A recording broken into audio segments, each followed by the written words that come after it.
एक बार की बात है, एक सियार जंगल में एक पुराने पेड़ के नीचे खड़ा था कि तभी पूरा पेड़ हवा के तेज झोंके से गिर पड़ा।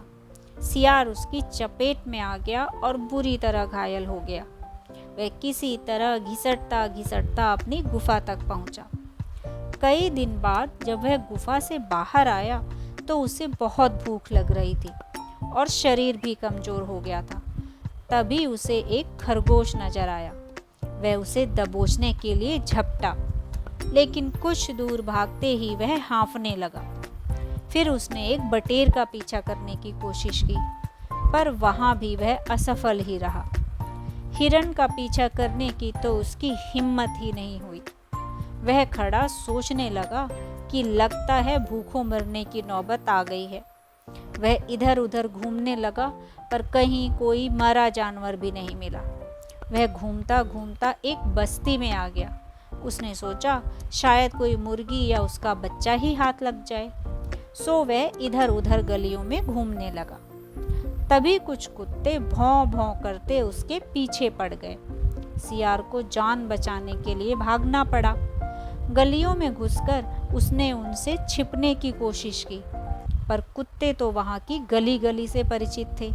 सियार के पीछे पड़े कुत्तों की टोली बढ़ती ही जा रही थी और सियार के कमजोर शरीर का बल समाप्त होता जा रहा था। सियार भागता हुआ रंगरेजों की बस्ती में आ पहुंचा था। वहां उसे एक घर के सामने एक बड़ा ड्रम नजर आया। वह जान बचाने के लिए उसी ड्रम में कूद पड़ा। ड्रम में रंगरेज ने कपड़े रंगने के लिए रंग घोल रखा था। कुत्तों की टोली भौं भौं करती हुई चली गई। सियार सांस रोके रंग में डूबा रहा। जब उसे पूरा यकीन हो गया कि अब कोई खतरा नहीं है, तो वह बाहर निकला। वह रंग में भीग चुका था।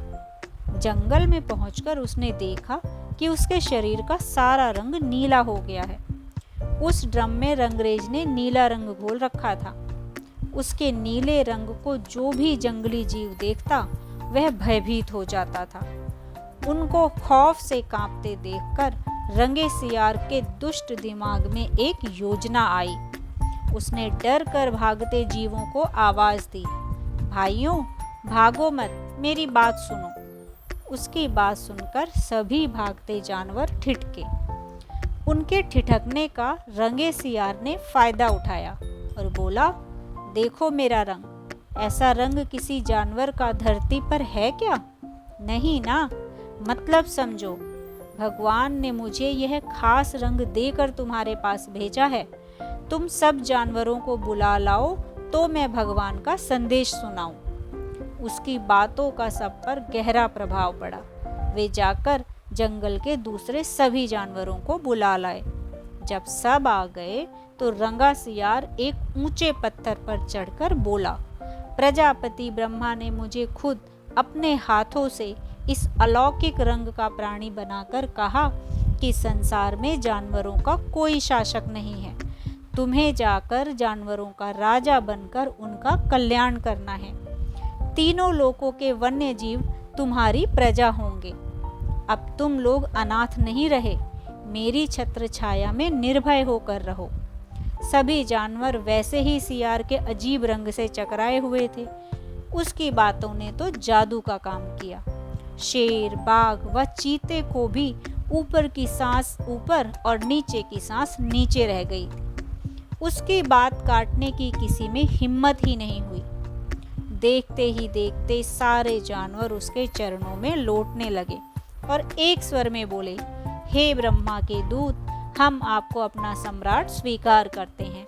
भगवान की इच्छा का पालन करके हमें बड़ी प्रसन्नता होगी।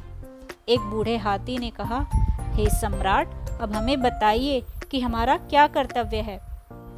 रंगा सियार सम्राट की तरह पंजा उठाकर बोला, तुम्हें अपने सम्राट की खूब सेवा और आदर करना चाहिए। उसे कोई तकलीफ नहीं होनी चाहिए।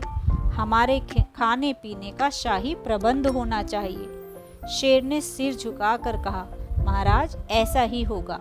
आपकी सेवा करके हमारा जीवन धन्य हो जाएगा। बस सम्राट बने रंगे सियार के शाही ठाठ हो गए। वह राजसी शान से रहने लगा।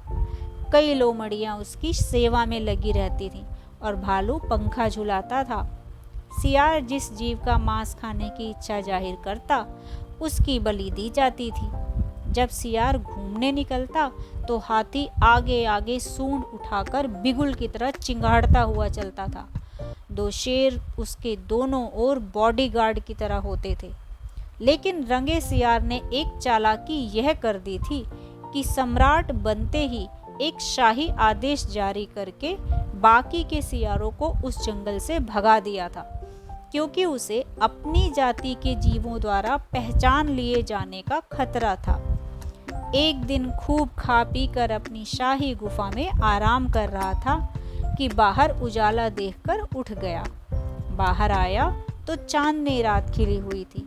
पास के जंगल में सियारों की टोलियां हू हू की बोली बोल रही थीं। उस आवाज को सुनते ही वह अपना आपा खो बैठा। उसके अंदर के सियार ने जोर मारा और वह भी चांद की ओर मुंह उठाकर और सियारों के सुर में सुर मिलाकर हू हू करने लगा। शेर और बाघ ने उसे हू हू करते देखा तो वे चौंक गए। बाघ बोला, अरे यह तो सियार है, यह हमें धोखा देकर सम्राट बना रहा, मारो इस नीच को। शेर और बाघ उसकी ओर लपके और देखते ही देखते उसका काम तमाम कर दिया। सही बात है, नकलीपन की पोल देर सवेर खुल ही जाती है। Thanks for listening.